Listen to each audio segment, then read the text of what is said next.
પ્રશાંતે બહુ સરસ કહ્યું કે અશોકભાઈએ 3000 સજેશન કર્યા, પણ 3000 સજેશન કેમ કર્યા એ બહુ ઇન્ટરેસ્ટિંગ છે.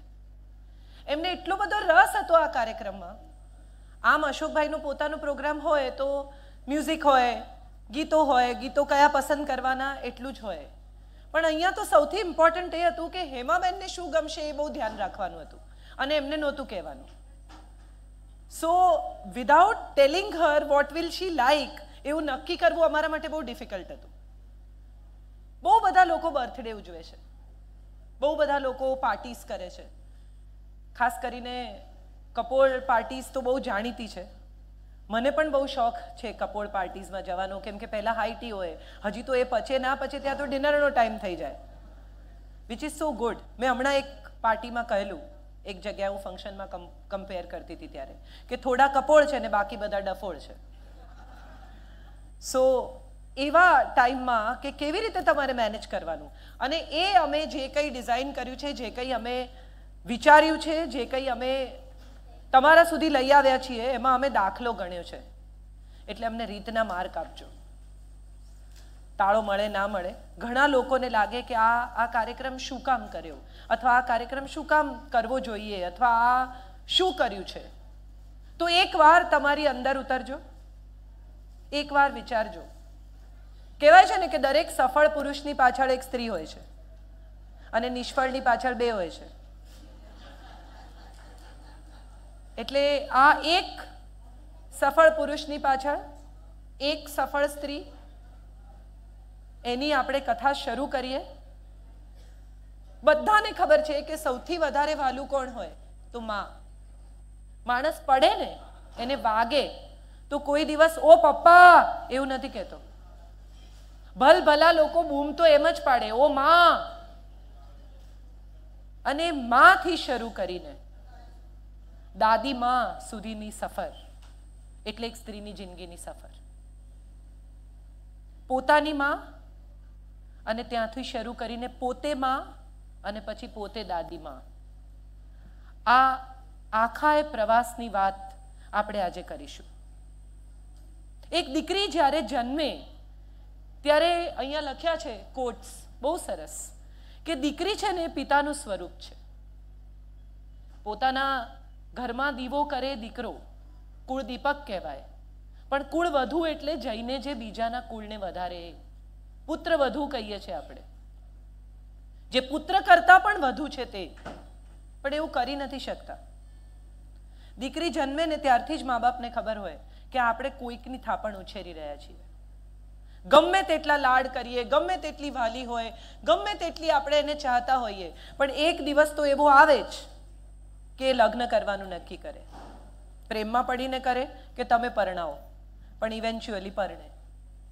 ને પરણે ને પછી આપણે એને ફોન કરીએ તો કે છે હમણાં નહીં, હું હમણાં થોડી વારમાં તારી સાથે વાત કરું છું. વળી કંઈક હોય ને આપણે કહીએ કે આજે આવ ને સન્ડે, કે ના આજે સન્ડે તો નહીં ફાવે, મારે તો અહીંયા જવાનું છે. આપણી જ દીકરી જેને આપણે આટલો બધો પ્રેમ કરીને મોટી કરી, એ હવે બીજા લોકોના ટાઈમ ટેબલ પર ચાલે છે. ગમે છે નથી ગમતું એવી ચોઈસ જ નથી આ સમાજમાં આપણી પાસે. અને જે દીકરીને આપણે આટલા વાલથી, આટલા લાડથી, આટલા પ્રેમથી મોટી કરી, એ દીકરી જે દિવસે બીજાને ઘરે જાય એ દિવસે એની અટક, એનું નામ પણ બદલાઈ જાય.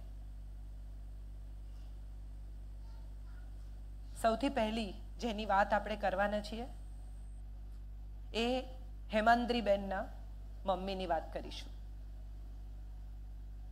એક દીકરી ઘરમાં હોય ત્યારે કેવી હોય અને એ દીકરી બહાર જાય ત્યારે કેવી થઈ જાય, કેટલી મજાની વાત છે. એક સ્ત્રી પાસે કેટલા બધા સ્વરૂપ છે. પુરુષ માટે એવો શ્લોક નથી લખાયો કે ભોજ્યેશુ માતા કાર્યેશુ મંત્રી શયનેશુ રંભા. આ શ્લોક માત્ર સ્ત્રી માટે જ લખાયો છે. ઘણી સ્ત્રીઓ કહે છે કે એવું કેમ, પુરુષે કેમ નહીં કરવાનું. અને ત્યારે મને એક વાત બહુ સરસ સમજાઈ છે કે સ્ત્રી કરી શકે છે માટે એણે કરવાનું. જે એવરેસ્ટ ચડી શકે એનાથી જ ચડાય, બધાથી નથી ચડાતો. જેની પાસે આ સ્વરૂપ બદલવાની આવડત છે, એક સારો એક્ટર જ સારી એક્ટિંગ કરી શકે, બધા કરવા જાય તો ના કરી શકે. So the one who can do is suppose to do.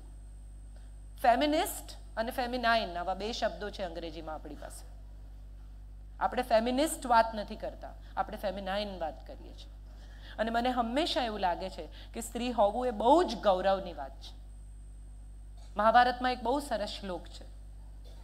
ભંગસ્વન રાજાને શાપ લાગે છે કુબેરનો અને એને શરીર બદલવું પડે છે, સ્ત્રી થઈ જાય છે. એને 100 દીકરા થાય છે અને પછી કુબેર પાછા આવે છે અને એને પૂછે છે કે તારે હવે પુરુષ બની જવું છે, તારો શાપ પૂરો થયો છે. અને ત્યારે ભંગસ્વન રાજા એવું કહે છે કે ના, મારે હવે પુરુષ બનવું નથી, મારે તો આવતા જન્મમાં પણ સ્ત્રીના અવતારે જન્મ લેવો છે. કારણ કે મને એવું સમજાયું છે કે સ્ત્રીના અવતારમાં જે સુખ છે એ બીજે ક્યાંય નથી. આપવાનું સુખ છે, સમર્પણનું સુખ છે, મમતાનું સુખ છે, સ્નેહનું સુખ છે, કરુણાનું સુખ છે, વહાલનું સુખ છે, અન્નપૂર્ણા હોવાનું સુખ છે. જે સ્ત્રીઓ એવી ફરિયાદ કરે કે સ્ત્રી હોવું, અરે યાર અમે તો અહીંયા છીએ, અમે દુઃખી છીએ, અમને આમ છે, એ બધી સ્ત્રીઓએ એકવાર પોતાની જાતને અરીસામાં જોવી જોઈએ. આટલી સુંદરતા ઈશ્વરે બીજા કોઈને નથી આપી. ફૂલ પણ થોડા દિવસ રહીને ખરી પડે છે. સાવ નાનકડી બાળકીથી શરૂ કરી અને 60, 70, 80 વર્ષ સુધી સ્ત્રી સુંદર જ દેખાય છે જો એ ઈચ્છે તો. અને હું માનું છું કે આટલી છૂટા હાથે ઈશ્વરે આટલી બ્યુટી જેને આપી છે, ઈશ્વરે આટલો બધો અધિકાર આપ્યો છે અને સૌથી વધારે જીવમાંથી જીવ જાણીને એને પોતાની લગોલગ બેસાડી છે. આપણે બધા પાંદડું ઉગાડી નથી શકતા પણ પાંદડું તોડીએ છીએ. સ્ત્રી તો જીવને જાણી શકે છે. હું માનું છું સ્ત્રી હોવું એ બહુ જ ગૌરવની વાત છે અને આપણે બધાએ આજે સ્ત્રીત્વના ગૌરવનો દિવસ ઉજવવાનો છે. વુમન્સ ડે તો આપણે બધા ઉજવીએ છીએ પણ એ દિવસે આપણી મેડને અડધા દિવસની રજા નથી આપતા. હસી શકાય, એમાં આટલા બધા ગંભીર થઈ જવાની કંઈ જરૂર નથી. એક પતિ પત્ની ડૉક્ટરને ત્યાં ગયા. પછી ડૉક્ટરને કહ્યું કે આખી રાત સૂતા નથી. એટલે ડૉક્ટરે કહ્યું કે અચ્છા ચાલો હું ગોળી લખી આપું. સો ડૉક્ટરે પ્રિસ્ક્રિપ્શન લખ્યું એટલે પત્નીએ જોયું ને કહ્યું કે ક્યારે આપવાની? એટલે ડૉક્ટરે પત્ની સામે જોઈને કહ્યું કે આપવાની નહીં, લેવાની, એ તો સૂઈ જશે. આ પણ એક સંબંધની સાઈડ છે જેમાં આપણે આવીશું ધીમે રહી. તો એવું કહેવાય છે કે એક છોડ જ્યારે એક કુંડામાંથી નીકળીને બીજા કુંડામાં જાય ને ત્યારે એની આજુબાજુની માટી આપણે એની સાથે કાઢવી પડે.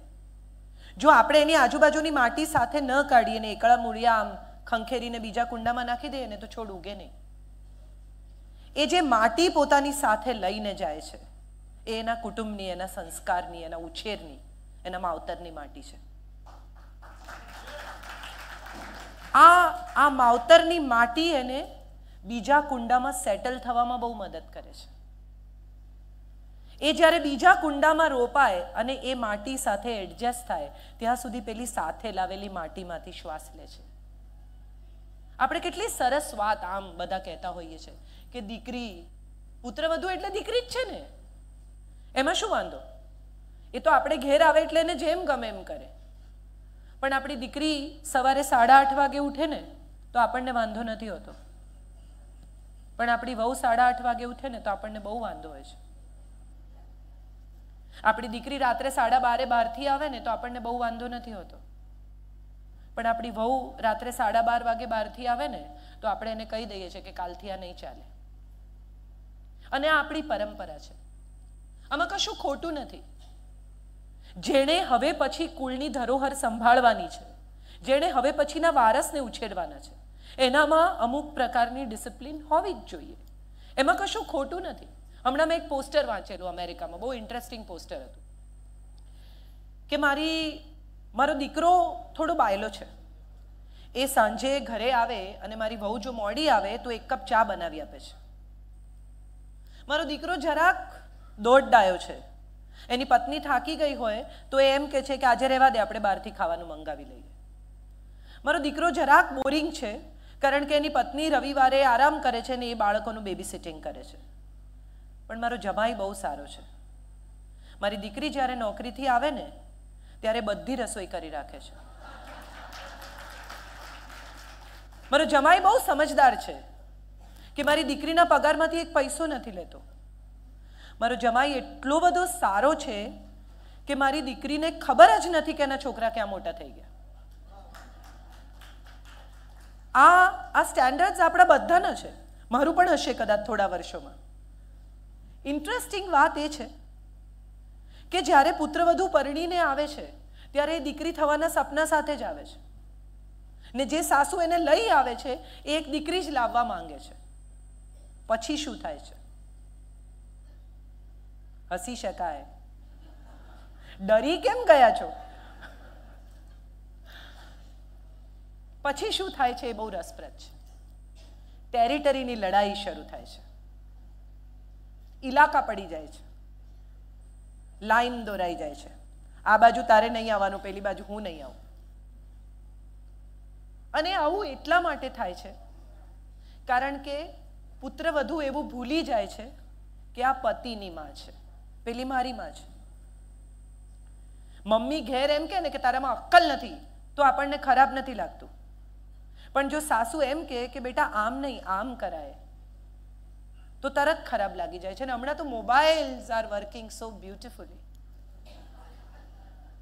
તરત જ ફોન, પહેલું કામ ઇઝ ધ કોલ.